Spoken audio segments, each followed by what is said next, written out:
ان انا يعني انا تجربه جديده عايزه اخدها، ايه المانع يعني؟ واي نوت؟ لو الناس اقتنعت بيا تختارني، الناس ما اقتنعتش بيا خلاص.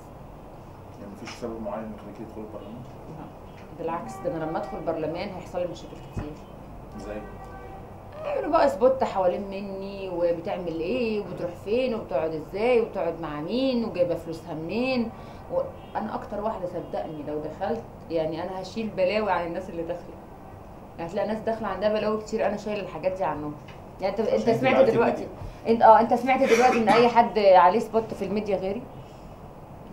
ما فيش. طيب ما تروح يا جماعه يشوفوا بتوع الحزب الوطني اللي عليهم بلاوي قبل كده مرشحين نفسهم، اللي عليه افلام، اللي ليه افلام اباحيه، واللي اسماء. انا عارف ان انت ما بتخافيش.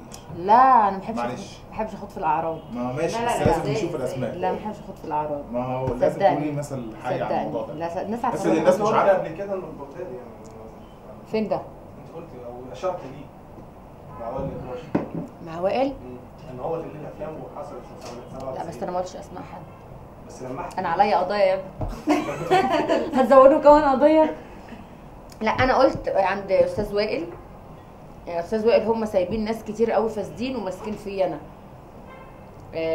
لا هو لما اتفتح موضوع حيدر بغدادي وقلت ان هو عمل قضيه، لا قلت ان هو عمل قضيه وعنده مشاكل من 2007 الناس كلها عارفاها، فقلت له بلاش انت. فاستاذ وائل قال لي تقصدي السيديهات اللي كانت منتشره على النت؟ قلت له انا ما بحبش اتكلم في الحاجات دي. لا اما بص، كل واحد انت متخيل ان العيل الصغير اللي في الشارع مش عارف اللي بيحصل في السوشيال ميديا ما شاء الله يعني خلت الموضوع بقى اوبن جدا، يعني كل حاجه بقت على عينك يا تاج. فيعني اللي عمال يهاجمني انا لو جبت 10 اصوات تبقى كويس.